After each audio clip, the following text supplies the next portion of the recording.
Hi everyone, I'm Alister Benn and you're watching Expressive Photography. In this video, I want to cover another one of those topics that I think is incredibly important, and that is taking time to enjoy yourself, taking time when you're out in the landscape to actually appreciate the free time that you have, the leisure that you have to be in nature, to appreciate nature, to notice things, and not to spend the entire time that you're, in this case, by the coast, running around like the proverbial blue-bottomed fly. And you end up at the end of your session exhausted and you haven't really seen anything because you've just been too busy taking photographs. It's very common on YouTube for Seascape photography videos to focus on a number of things: dramatic light, wide-angled lenses, multiple exposures, focus stacking, exposure blending, lots of technique, lots of challenges. And the thing with that, and I've done my fair share of that over the years, the thing about it is it's very demanding. It's very demanding on your attention. It's very demanding on technique. It's very demanding on being focused on getting all the data that you need to then come back to the computer and spend an awful lot of time doing it.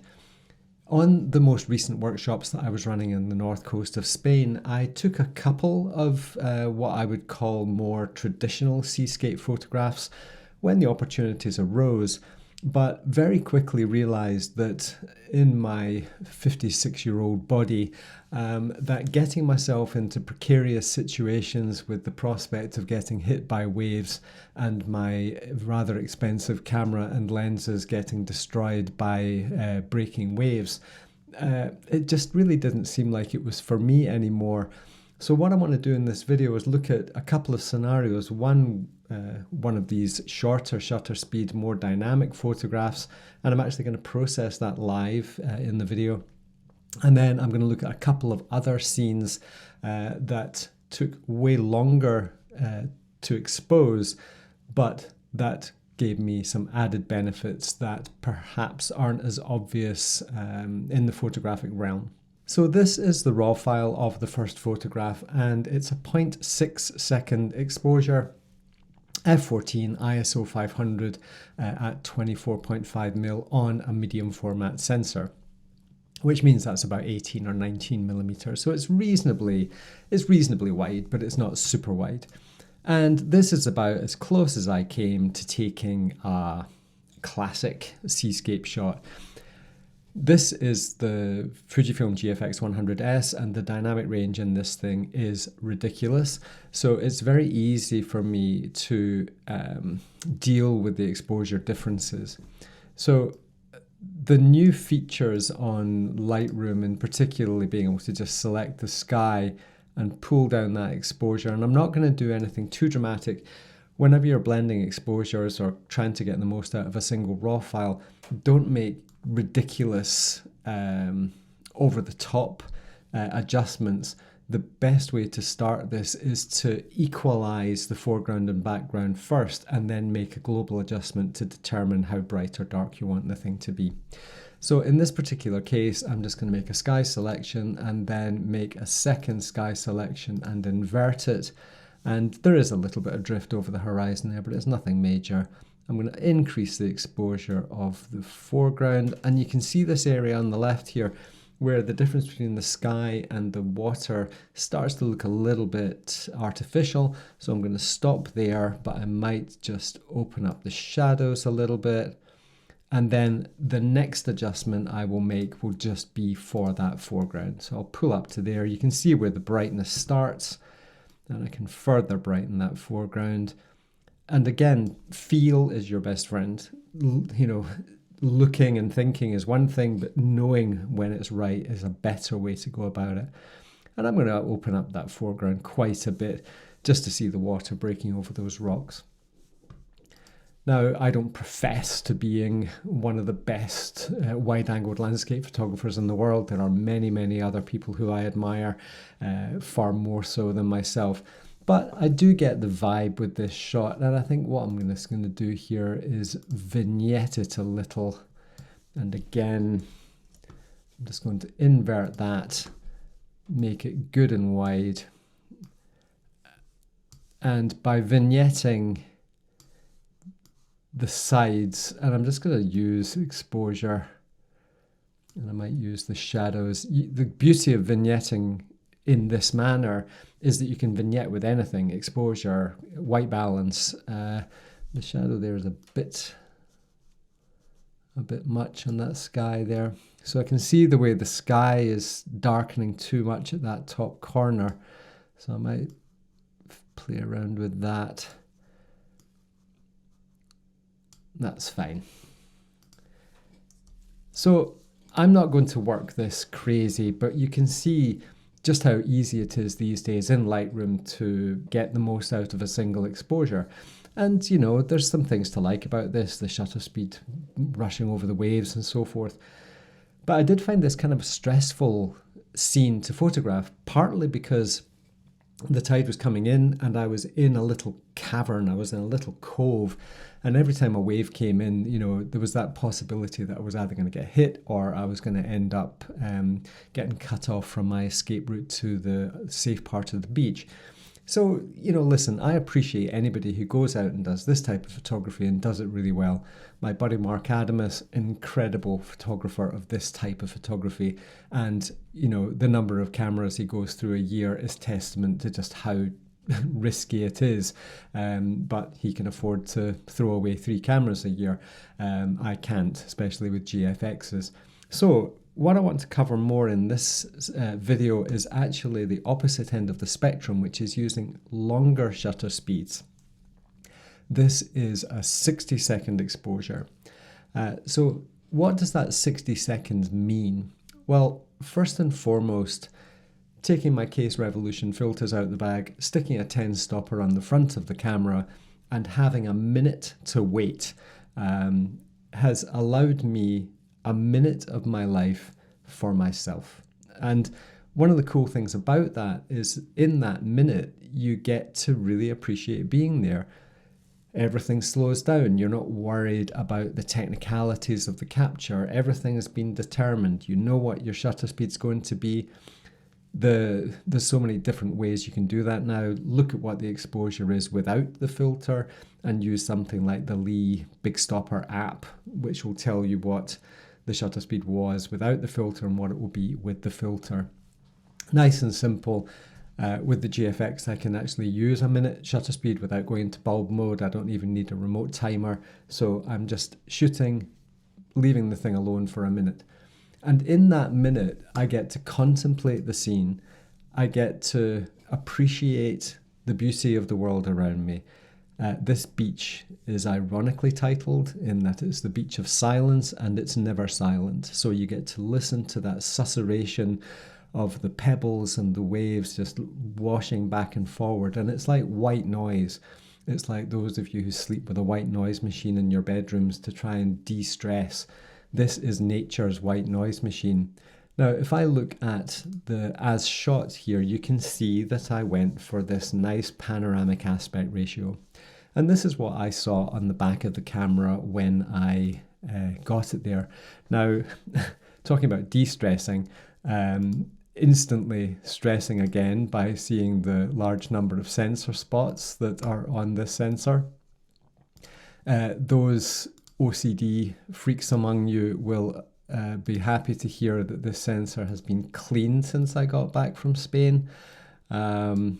So when I hand it over to Anne in a couple of weeks' time for her to inherit it and start her relationship with the GFX, then it will be nice and shiny and new. I've actually started using Capture One quite a bit, and they have one button that I can click that gets rid of all the sensor spots. So this is a scene that probably doesn't need a ton of processing. I can lift the shadows a little bit.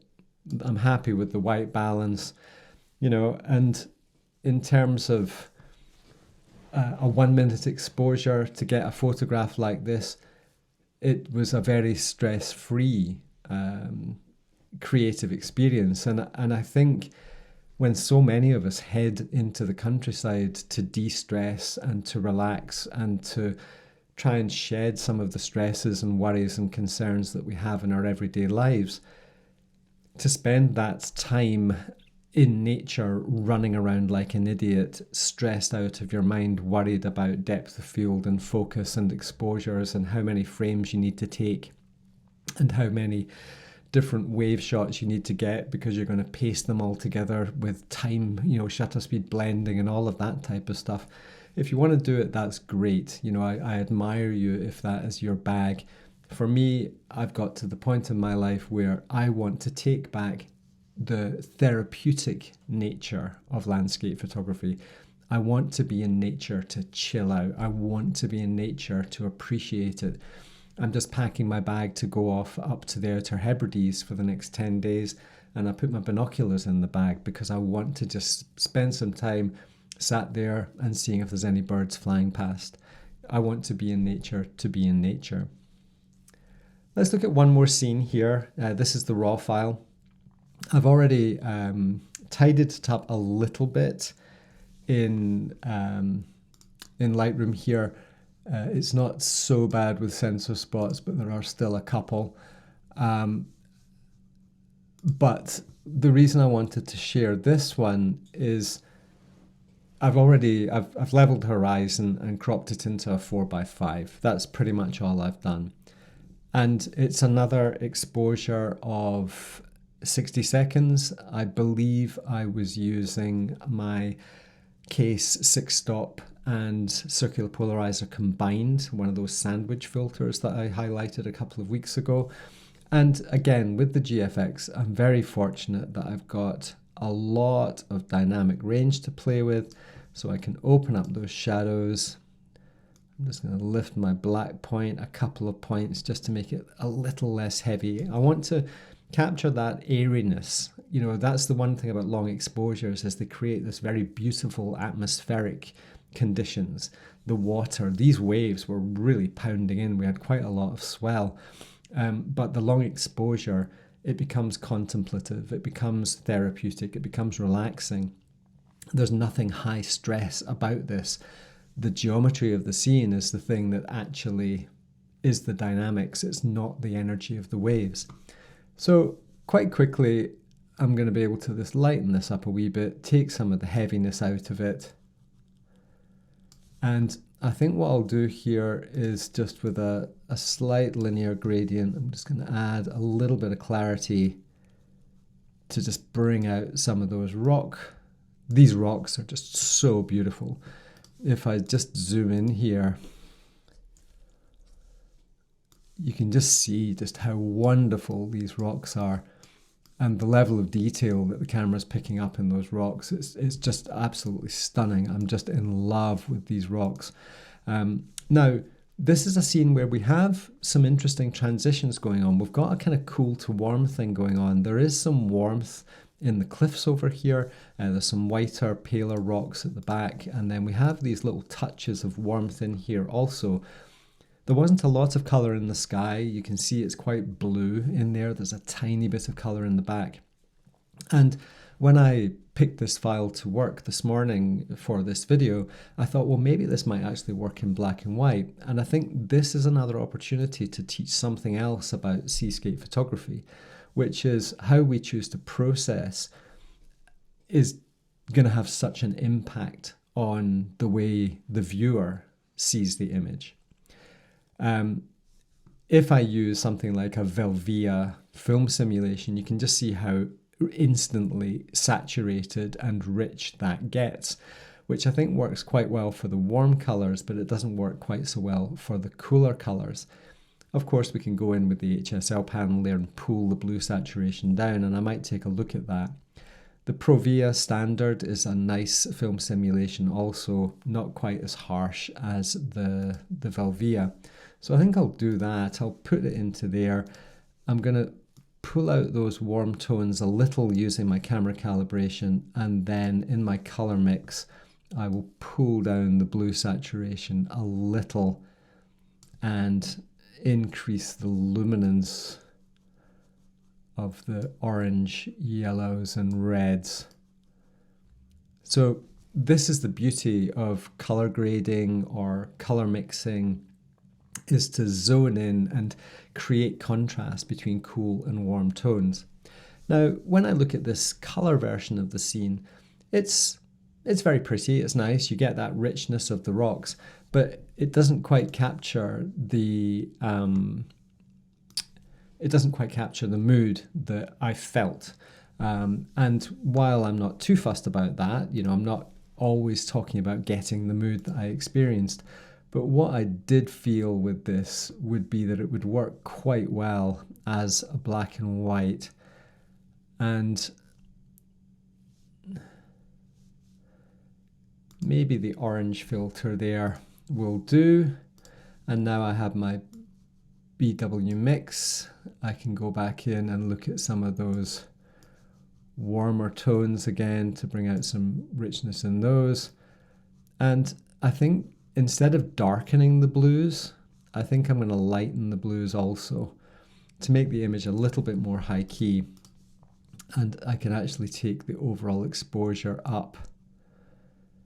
And as soon as you add luminosity to your scene, you're adding energy. That's what light is, it's energy. Just ask a plant.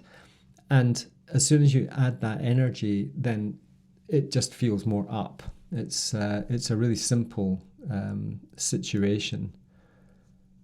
So I'm quite happy to just add to these things.